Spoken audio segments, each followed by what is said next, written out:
हरियाणा के फरीदाबाद की अल-फलाह यूनिवर्सिटी, जहां पर लाल किले कार धमाके के जो 3 मुख्य आरोपी हैं, डॉक्टर उमर नबी, डॉक्टर मुजम्मिल और डॉक्टर शाहीन, इसी अल-फलाह यूनिवर्सिटी में अलग अलग पदों पर कार्यरत थे। और आपको बता दें कि आज अल-फलाह यूनिवर्सिटी से एक ब्रेजा गाड़ी भी जो है वो मिली है, जिसकी तलाश जो है वो पुलिस को थी। और ये जो ब्रेजा गाड़ी है वो डॉक्टर शाहीन के नाम पर रजिस्टर्ड है, जो कि जैश की महिला विंग की कमांडर भी बताई जा रही है। और इस पूरे आतंकी मॉड्यूल में एक बहुत बड़ी साजिशकर्ता जो है वो डॉक्टर शाहीन का नाम जो है वो इसमें सामने आया है। और पुलिस को जो है वो तलाश थी इसी ब्रेजा गाड़ी की, और ये ब्रेजा गाड़ी जो है वो आज दोपहर को इसी कैंपस में जो है वो पाई गई है। जिसके बाद जो तमाम एजेंसियों को अब आज एक बार फिर जो है वो अल-फलाह यूनिवर्सिटी के कैंपस जो है वो बुलाया गया है। हरियाणा पुलिस का बम डिस्पोजल स्क्वाड, इसके अलावा फॉरेंसिक की टीमें, इसके अलावा दिल्ली पुलिस, जम्मू कश्मीर पुलिस और हरियाणा पुलिस भी जो है वो कैंपस के अंदर मौजूद है। और जो ब्रेजा गाड़ी है उसकी थॉरली जांच, विस्तृत जांच जो है वो की जा रही है कि कहीं कोई संदिग्ध जो वस्तु है वो तो गाड़ी में नहीं रखी गई है। इसके अलावा कहीं कोई संदिग्ध या फिर कोई विस्फोटक के अवशेष जो है वो गाड़ी में तो नहीं हैं, यानी कि गाड़ी का इस्तेमाल जो है वो आज नहीं तो इससे पहले हो सकता है कि कभी अगर विस्फोटक के लिए किया गया हो तो उसके जो ट्रेसेस हैं वो गाड़ी के अंदर जो है वो जरूर होंगे। इसके लिए फॉरेंसिक टीम को भी जो है वो बुलाया गया है और पूरी गाड़ी की जो विस्तृत जांच है वो की जा रही है। इसके अलावा जो पुलिस है वो इस बात का भी पता लगाने की कोशिश कर रही है कि ये जो पूरे आतंकी मॉड्यूल का जो उद्देश्य था कि देश के अलग अलग जगहों पर जाकर के कार धमाके करना, तो क्या उस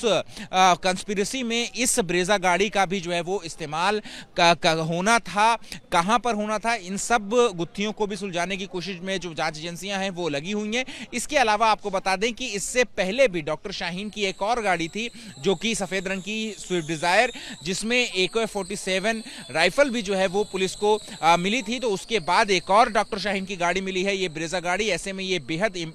महत्वपूर्ण हो जाती है ये गाड़ी और इसकी तफ्तीश करना। और इसके अलावा पूरे अल-फलाह यूनिवर्सिटी के कैंपस की जो एक विस्तृत जांच है वो भी जो है वो की जा रही है कि कहीं ऐसा तो नहीं है कि जो विस्फोटक से भरी गाड़ियां हैं वो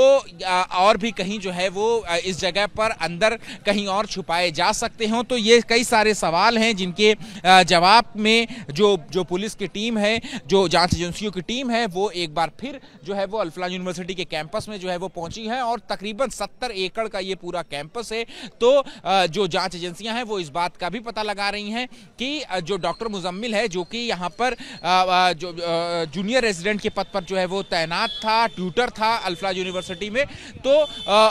उसके घर से तकरीबन 3000 किलो जो विस्फोटक और इसके अलावा कई सोफिस्टिकेटेड वेपन जो है वो मिले थे। तो कहीं ऐसा तो नहीं है कि उसने जो और विस्फोटक का जखीरा है वो कहीं और पर भी छुपा रखा था, कहीं इस कैंपस के अंदर कहीं और ठिकानों पर भी तो वो विस्फोटक जो है वो या फिर कोई संदिग्ध वस्तु जो है वो नहीं छुपाई गई थी। क्योंकि जो ब्रेजा कार है जो कि डॉक्टर शाहीन के नाम पे जिसकी गिरफ्तारी हो चुकी है, वो ब्रेजा कार जो है वो इसी यूनिवर्सिटी कैंपस के अंदर जो है वो